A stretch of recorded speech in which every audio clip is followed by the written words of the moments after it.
Well, thank you, Mr. Speaker.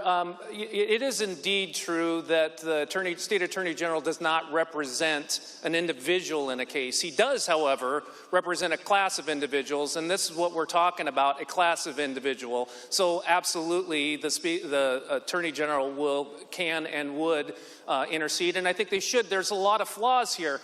What I just heard on the House floor, I think they're referring to the Prison Rape Elimination Act, and that was specifically that biological sex was going to be the person conducting or supervising the strip search, and that is the proper term, and it's a term that we use interchangeably, and there's a definition in the United States that most jails and prisons follow. So this amendment will work. It does make the bill better, and the arguments that we just heard, they're not a concern because the Attorney General does represent classes, and this would be a class of individuals. We've heard from many of these female officers that believe that there's a unilateral change in working conditions that should be bargained ahead of time. They're very concerned. They're also saying that some of the jails and prisons that we have in the state that have been trying out some of these policies, they don't agree with. And they believe that they've been forced into a unilateral change in working conditions without any ability to have their concerns addressed. So, Mr. Speaker, I think the reasons to vote against this amendment are not well taken on this side. We believe that this amendment will fix some of the flawed parts of this bill. I urge its adoption. Well, thank you, Mr. Speaker. I think the dear gentleman that talked before the last one, sample size might be too small. I have had hundreds of correctional officers talk about a unilateral change in working conditions that has not been bargained, and a forcing of a change in those working conditions that has not been bargained. So I think the sample size on this thing matters if we're going to talk about opinions on what should happen. We should not tell people that they can't serve in public office if they have deep-held political beliefs. We made that mistake during COVID, Mr. Speaker, and said you can't serve as a professional firefighter or an EMT if you don't take a shot. Mr. Speaker, we can't make such mistakes any longer. I think it's incumbent upon us to not do them again and understand the sample size needs to be a lot bigger when we're talking about such a consequential policy being imposed on many officers in the state of Washington. Mr. Speaker, I urge adoption of this amendment. Thank you, Mr. Speaker. I just want to recenter this debate. We keep talking about this old law. This old law deals with biological sex. It doesn't deal with, because back then we didn't talk a lot about transgender sexuality or sexual identity. The bill, the federal bill that is constantly mentioned on this House floor, only deals with biological sexes and separating the biological sexes. It was the Prison Rape Elimination Act. It was in an effort to make sure there weren't secretive or only one person doing a strip search. Now there will be multiple people to witness it, to make sure that the incarcerated individual's protection is certain, and that the protection of the officers is also certain. So this is not complying with a national law. It really isn't. It is trying to shoehorn into a national law without changing the national law, a Washington standard. So let's just make sure that we're clear on that in the argument, Mr. Speaker. Thank you. Further remarks, the member for the 35th, Representative Griffey.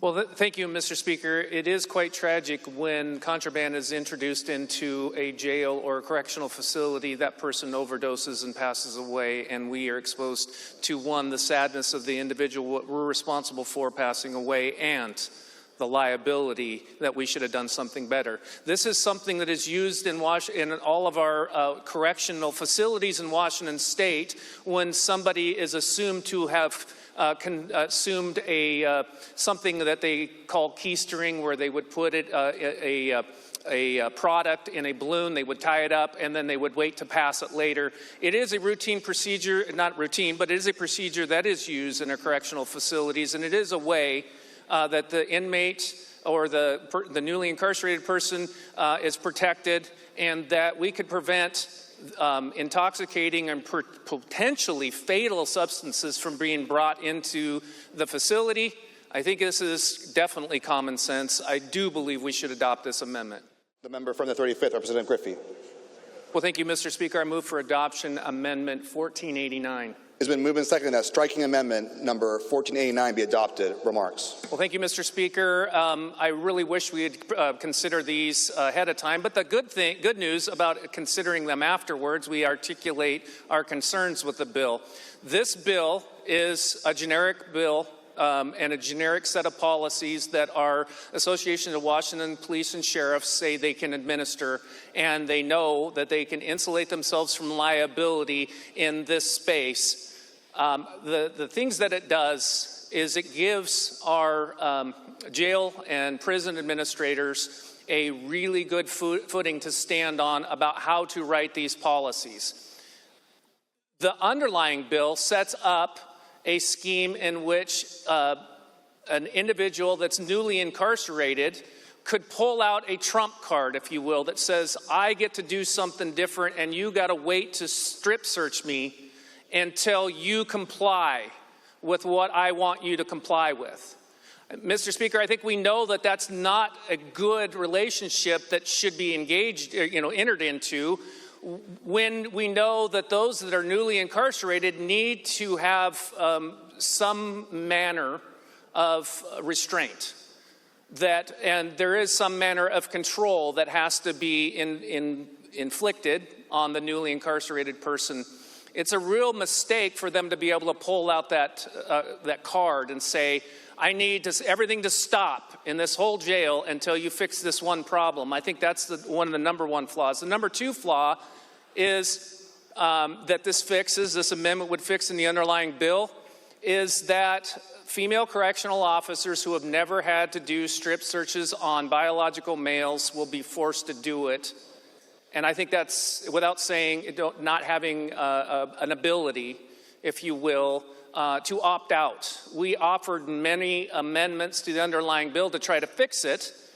Since none of those were adopted, we really believe this is our last shot to protect our female correctional officers and give our Washington police and sheriffs and those that run our correctional facilities an actionable set of policies that will protect both the incarcerated individual and our female correctional officers, who are already calling us saying that those jails that have adopted such a procedure, there are people that are already figuring a way to take advantage of it.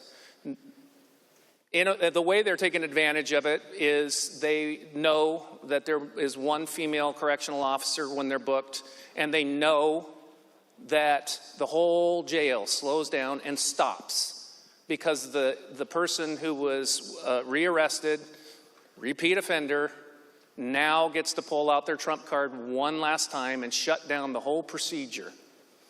Mr. Speaker, I think the biggest reason, or the most important or compelling reason to support this amendment, is our police and sheriffs who have to administer this law after we pass it say they can do that with this language. I urge its adoption. The member from the 35th, Representative Griffey.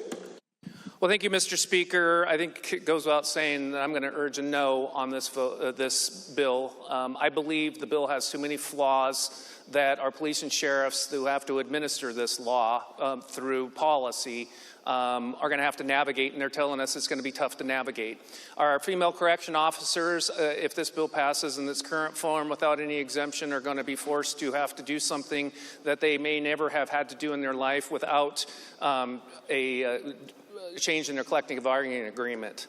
Understanding the total effects of changes in one's working conditions is something that Washington State has cherished, and our female officers hasn't had a say in this. I'm voting no on this also because I don't believe that somebody being able to pull out a card and say, we're going to shut down the whole operations of this jail until you find me the person that I agree with, Instead, Mr. Speaker, we offered a universal standard where there would be multiple people in the room viewing it so the safety could be verified, the safety of the incarceree and the safety and protection from harassment of the officers that are doing the strip search. This bill doesn't put any protections in there for that, and our female correction officers who have contacted my office and many of our offices have said they don't believe they're going to have a say in how this policy is written. They're just going to be told they have to comply with this. Our opposition to this and the reason that we believe that this bill, Mr. Speaker, believe that this bill should be put down is because it should have went through the normal process. It should have went back to the committee. Our police and sheriffs have told us many flaws in this bill they're going to be tough to comply with. And I think that is the biggest reason why we should put this bill down right now, perfect it, or go back next year and make the bill better. So our female correction officers will have a choice. So our sheriffs and police chiefs will have a law that they could administer and write administrative rules for that doesn't put them or the state up in more liable jeopardy. I just urge that we and you, Mr. Speaker, you, vote no with me on this bill. Thank you.